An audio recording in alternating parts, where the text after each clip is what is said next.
And hello, this is the Grumpy Scientists, Mark Tomerdal and Bob Dennis, getting together Yep. once again after too long of a delay. I think it had a lot to do with just being busy, and Yep.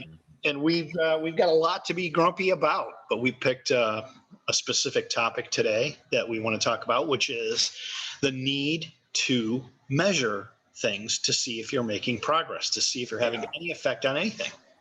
Yeah, and one of the biggest things, I mean, everybody now is a great time to talk about it because everybody's been watching the Olympics, or a lot of people have. For me, the Olympics is kind of over because swimming's done. Anyway, I know other people, but I swam for decades. And the cool thing about swimming, there were no politics involved. We'll get to that later. But the cool thing about it was you knew you timed yourself every day, and you knew, and if you did something the day before that you shouldn't have done, your times weren't as good. I mean, staying up all night drinking did not help your times, or and basically, we were really cutting edge at the time. We were like, okay, if I eat, let's change our diet and see how that changes. Let's change our training. But all these guys in the Olympics, they just over the last 100 years, just look at the times, man. They dropped from like 25 minutes for a mile down to under 15 minutes. Unbelievable. And it's, 100 years ago, they just take just about anybody to the Olympics. Like, hey, you look pretty good. Hop in and swim. And, then they started timing it. Then they actually started doing yardage and timing it. And timing techniques have improved based on what works. And that's the really cool part, is that people have certain beliefs about what works for swimming or what works for track and field. But the main thing is you got to measure it. So, it's amazing how things have changed. What's really changed, I think, is that people don't just, compete and say, I feel like I'm doing better now. It's so natural for everyone to measure things. You actually measure distances. Everything, baseball stadiums to running tracks are all standardized lengths now, instead of just like, oh, it's down that street or something like that, or, hit it to the old oak tree or something like that. There's actual distances, and people can actually time things. And all of a sudden you get a metric for performance. Yeah, because it's important for when you're in a race to not kid yourself. Because otherwise they finish, a long ways ahead of you. If you've been telling yourself, oh yeah, I feel really good, I'll do fine.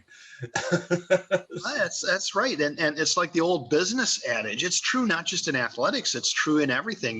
If you want to improve something business wise, you have to measure it. If you can't measure it, you can't improve it. Exactly. You have to. We talk to people all the time who want to improve their brain health, and they say, hey, which supplements should I take, or what nootropics should I take, or what should I do? And I'm like, some people are deficient in one thing, and that's what will help them, but you're not going to know. Bill, you're not going to know what's going to help unless you actually measure brain performance. So it's really not a lot different than having a stopwatch and measuring yourself when you train. Well, the thing is that I remember, growing up in the 70s, I remember a lot of people would say, all kinds of things would improve their cognition and improve their creativity and all this kind of stuff. And I had friends and all kinds of illicit drugs would improve their sports performance. Oh, it increases my tolerance for pain and everything. And I think I told you this story before. I had a friend who absolutely insisted that he got much stronger when he would drink beer, right? And so I said, all right, dude, this is easy enough to measure. I got a bench press right here. Let's get a case of beer. And, we knew how strong he was. We had him do a quick rep, then we waited a while, had him drink a beer, do another one. And clearly his performance went down, linearly with beers. I mean, he'd have a beer and he'd lose like 5 or 10% strength, and another beer and lose 5 or 10%. And he was actually shocked by that. He was belligerently shocked while he was intoxicated. But then the next day he was like, well, because I feel so much stronger. But he wasn't. It was just a really good case of his brain being really poor. Yeah, we actually have a similar study off the books, so to speak, with THC or marijuana, where people that are regular users of THC are convinced convinced that they're outperforming everyone else. Yeah. And then you show them their scores and they're going, no, that's not right. It's like, I'm sorry, you're 40% slower when you're high than when you're Really true. not. There was a whole issue of something called the journal. It's a scholarly journal that I actually picked up when I was in graduate school. I was in a course where it was appropriate to be pulling papers out. It's called the Journal of Psychoactive Drugs, and they had an entire volume of it on the basis of measured performance during the use of illicit drugs. And everybody said, oh, if I do LSD, I'm much more creative and everything, and they would, it's like if I'm smoking weed, I'm much more, a better writing songs or whatever, and, or better paintings. And so they said, okay, well, they got like a panel of judges to judge these things, and then people got high, and they said that, and you should see it. It's like, they went from being relatively creative, sort of like a, paint by numbers kind of level of creativity, to, their paintings just became laughable. Yeah. It was just laughable. And they're thinking they're all super creative and everything. But it was just like an entire journal, and they would show pictures, before and after. Yeah. And every time people's self-assessment was completely out of sync with reality. Yeah. I knew a little bit of anecdotal stuff that didn't make it to the scholarly journal, where people I knew would say, oh, I have this great idea. And they were high. I said, why don't you write it down? I wasn't high, but they were. And I just said, yeah, go write it down. Okay, yeah. And they write it down. I said, and then read it back the next day. And the next day go, this is dumb. Yeah. I had an identical experience with some friends when I was in college. It was a house full of people, and they're like, oh, I have to get drunk in order to write well. One guy was an English major, right? Right. And I said, okay, well, let's see. We did. And he's like, is this guy from Boston? And he was like, he starts reading it the next day. He gets about a half sentence in. He goes, oh, this is crap. It was hilarious. Oh man. This is a great example though of self-assessment when your brain is screwed up. Because when these people that are, people that get high and people that, are using psychotropics or whatever, they're totally screwing up their whole ability to assess what they've done or assess what they're capable of. And even when you're not on any kind of pharmacological insults, you're not very good at telling, what's going on in your head. You gotta measure it somehow. And the thing is that in the 1920s, right, you sort of had the, in earlier, like 100 years ago, you had sort of the Wild West in athletic performance. Yeah. And I don't think people were getting a whole lot better till they started measuring things. And then we had the same thing in like business practice, businesses were just not getting better until they started to actually measure things. And then in the 60s and 70s and early 80s, we had all these like social experiments, and people were trying all kinds of things from drugs to, weird socioeconomic kind of things they were trying. And none of that stuff, got any better. And it was basically, as soon as people started measuring it, it was disproven. A lot of these ideas, take LSD, drop acid to become creative, right? Sure, go ahead, run the test, measure it as objectively as you can. Is that what's really happening? And the answer is actually, oftentimes when your brain's involved in self-assessment, it's wrong. It's just wrong. Right. And so what I'm worried about, the thing that I'm worried about, and the reason that we're both grumpy here, is that this is the new era of brain health. Yeah, exactly. This is the new era. And what I'm worried about is that we're going to go through 2 decades of Wild West. Oh, this will help you with no proof, with no measurement. Right. Gosh, yes. With your testimonials. Yep. The thing is, you're going to have this placebo effect anyway. So if you try some nootropic, say like monkey pick organic broccoli, okay, if you give it to 100 people, 30 of them are going to say, at least 30 are going to say, that is really the greatest stuff, and it makes my brain work so much better. And then you cherry pick those 30, you got 30 testimonials. It sounds like it's a great product. And that's what people are going to be basing their decisions on. Yeah. Yeah. There's so many supplements out there and that people are pitching. And I love, the best case, a couple of years ago, a guy calls me and he's interested in the brain gauge. And he says, you know, if my customers have a brain gauge, will that show that my supplement is working? I know. And I said, well, only if the supplement is working. Right. And then he said, I'm not interested. And then, you know, it's like, well, I'm sorry, but maybe the people taking the supplements would be interested in tracking their brain performance and seeing if their supplements work. So if you're really deficient of something like magnesium, then maybe it's helpful to take it. But, you know, too much is not a great thing. We talk about tuning curves all the time.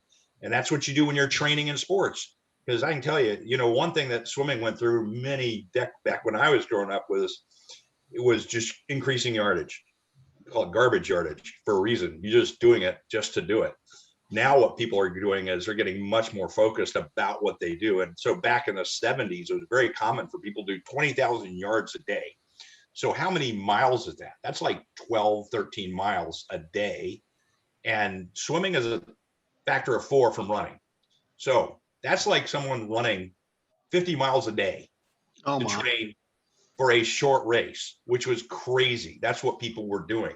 And so, you know, it wasn't focused yardage. Now you can go to the other extreme and you get really focused on just swimming fast or just training to do something fast.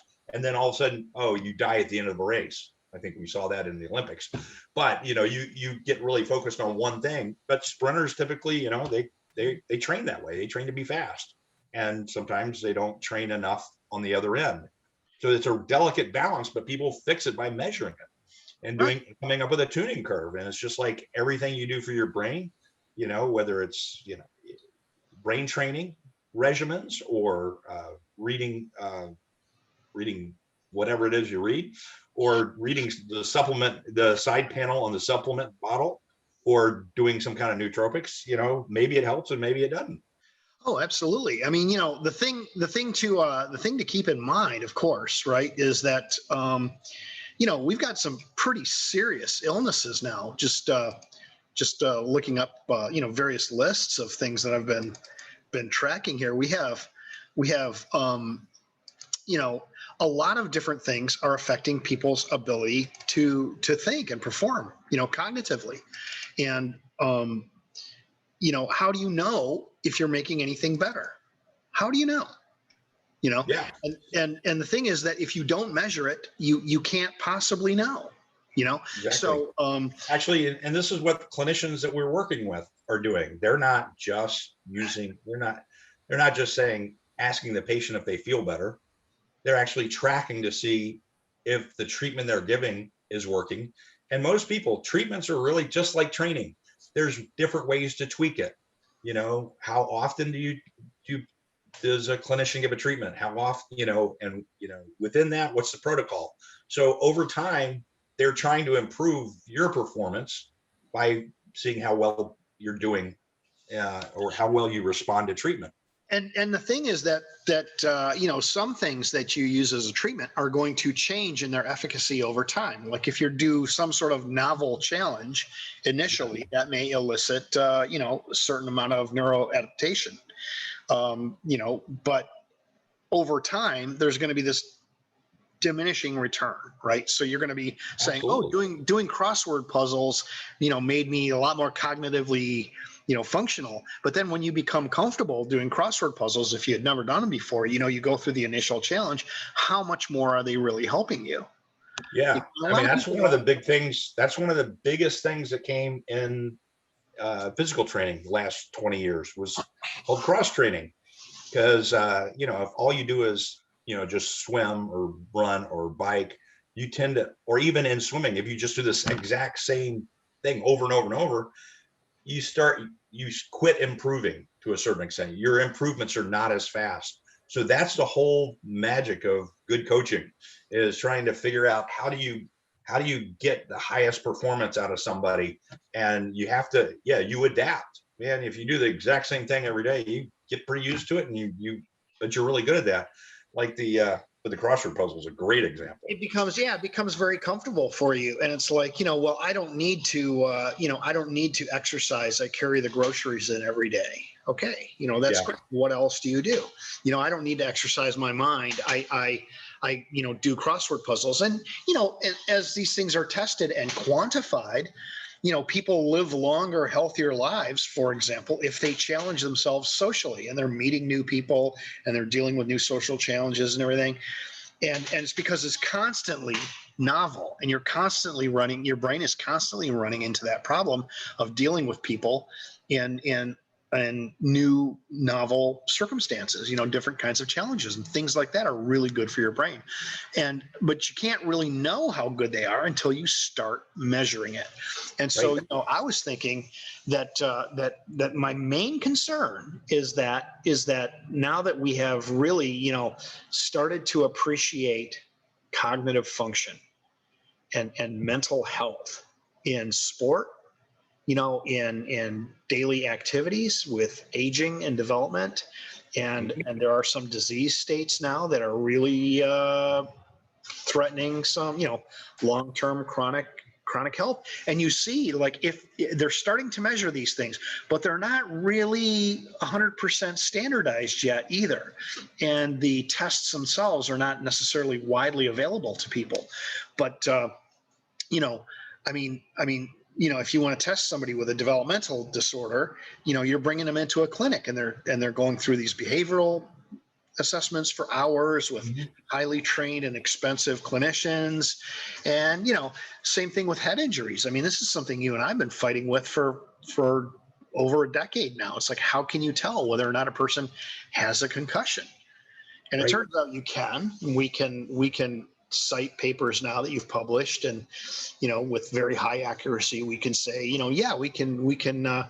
we're pretty good at detecting it compared to anything else, but then there's some other things that are totally not standardized. For example, long COVID. I mean, the data that I'm seeing now on the news groups for the epidemiologists and virologists, they're talking about the fact that between 10%, well, really 12% to 38% of people who get COVID end up having some kind of enduring neurological disorder. Yeah, so and that's actually, those numbers are interesting to me. I mean, just because COVID, no matter what your politics are, is real, and it's an inflammatory disease. Yeah. And guess what? So are head injuries. And so basically with head injuries, like if you get whacked in the head pretty good, there's, 10 to 15% of those people continue to have problems. And that's because it's an inflammatory problem and it's a maladaptation that's very difficult to recover from unless it's treated. It's chronic. So, and one thing that I noticed that was quite interesting is that there was a study recently printed on COVID where they showed that the severity of the respiratory distress that a person had is directly related to the severity of the neurological deficits they have. Mm-hmm. And that was one of the conclusions. It's as though the body and mind are connected. That's really impressive. Let me show you this little graphic here in this paper that we were talking about. See this along the top here, symptoms, low symptoms, there's a little standard deviation. That's basically like IQ points where basically it's like you end up losing about a half a standard deviation if it's really severe. It's about 7 IQ points, But notice the other thing is that not only does the severity increase with increasing like respiratory distress when they're sick, but also the variability increases, right? Yeah. Which is something if you have a good system to measure it, the variability of one of your metrics can by itself be another way of measuring something that's very important, like reaction time and reaction time variability. There's different things you can measure, and it turns out that in these long COVID neurological damage deficit studies, they're measuring things like reaction time and accuracy and a lot of things similar to what we measure with the brain gauge. Yeah. So, what we're doing with the brain gauge is trying to make it available to everybody. You don't have to have an expert analyze the results of a survey for you. It's like you can take the test. It gives you repeatable quantitative numbers for a lot of the same things. But, it's not just like it's language based like their surveys are. Ours is more like based on somatosensory function. It's actually based on probing brain function through the somatosensory. Yeah. So it's like, this is something that I personally think should be used a lot more across the board for brain health, for things that involve very slow processes, neurodegenerative processes, injuries from physical, injuries to long-term injury. And I would think that because I think you're right. It's this underlying inflammatory thing. It leads me to think, I would go so far as to say that COVID is by a long shot not the only virus that has cognitive deficit. No, I mean there's deficits caused by a lot of things, even just general anesthesia, and if somebody's got low cognitive reserve, that can cause people to not they get impacted, insulted quite a bit, and they don't recover. That's a real problem. And so that's one of the ways that one of our clinicians is using the brain gauge to determine who's a good candidate for surgery. Well, yeah. That's one of those things you don't really feel necessarily is this slow, inexorable decline in cognitive reserve, and also a slow decline, in intelligence or other things. A lot of times it's like the frog in the boiling pot, right? You can't, the frog can't really tell he's in an increasingly hot pot unless he measures the temperature of the water, right? Yeah. And so I'm a real believer in, we ought to start measuring brain function regularly as a like a vital measure, just the same way, with at least the same frequency that you'd measure blood pressure, right? Because these things can change over time, and you can't feel changes in blood pressure. Really, some people say they can, but you really can't. But the thing is that it's giving you an indication that something's not right. So it's sort of predictive that way. And then of course, when you say, well, okay, I'm going to go ahead and I'm going to eliminate salt from my diet. Mm-hmm. Everyone says, oh yeah, that'll help you. But then the question is, does it really result in lower blood pressure? And guess what? If it doesn't, if there's no effect whatsoever, then there's no reason for you to go through life eating stuff that all tastes like cardboard, right? I mean, you may as well have salt if there's no effect whatsoever. On the other hand, if it's tremendously effective, you want to know, because that would motivate you to say, okay, my food's not as tasty anymore. However, the payback for that is that I, was able to renormalize my blood pressure, which is a huge deal, right? By just cutting out a lot of salt. So I remember that. Yeah, it kind of reminds me a lot of comments I hear from people. I heard from my dad, I guess.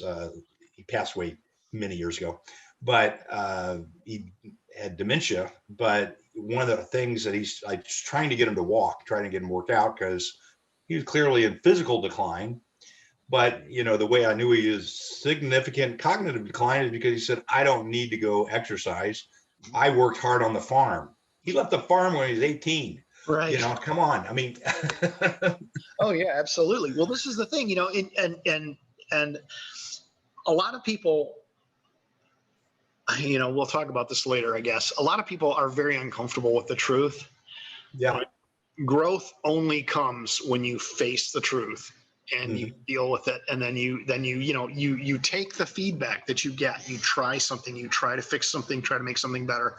Does it actually make it better? Yes or no? And like we were talking about earlier, you can do a lot of things that don't help you. Right. And we'll talk about this later. You can do a lot of things that don't help you. Is that necessarily bad? Well, there's two arguments for, it doesn't hurt if you're doing like 10 different assessments that don't help you. On the other hand, what's the opportunity cost of eating a bunch of food you don't like, doing a bunch of activities you don't like, paying for a lot of treatments that cost a lot if you don't know that you're getting better. So the bottom line is brain health is one of those things we can quantify now. The tools are there. You and I and our colleagues have delivered the brain gauge, so the tools are there. You can measure it. It's been tested. You've published it more than 70 times. How many times now? Maybe 80? We've got over 100 publications now on wow. our methods, and it's Right. got a little bit more accuracy than doing the crossword puzzle. Yeah. Well, I think that there's increasingly what will happen is that 20 years from now everybody will be measuring their brain function, because it'll be just something you do, just like your blood pressure, right? Because that that's something you got to keep an eye on, and it can kind of creep out, get away from you if you don't keep an eye on it, and you can't keep an eye on it without measuring it. So that's what I would say. That's what we're grumpy about today. Yep. Anything else on that? Just think of the brain gauge as a good research tool for researching your brain health and seeing what makes it better. Well, it's just like, you don't need to have some kind of industrially calibrated or approved stopwatch, or a calibrated, yardstick or something. You can go out and measure out 100 yards, and you can bring a reasonably accurate Timex, and you can measure yourself, and you're doing a pretty good job. If you get better equipment, you're going to get a better measurement, right? But the thing is that the important thing is that you're trying to make a measure. The important thing is that you're paying attention. And Right. If you're paying attention and you're measuring it, you're better off. And of course, what we can offer is a way to make accurate, repeatable measures that have a lot to do with different aspects of cortex function. And that's what that's all about. So sooner or later, people are going to realize that's important. Right now, my fear is that we're in the wild west of brain health, and it's going to take a long time for people to appreciate that. Yep, it will. All right, man. Anyway, so I guess we're done. We're gonna go get grumpy about something else. You bet. All right. Right.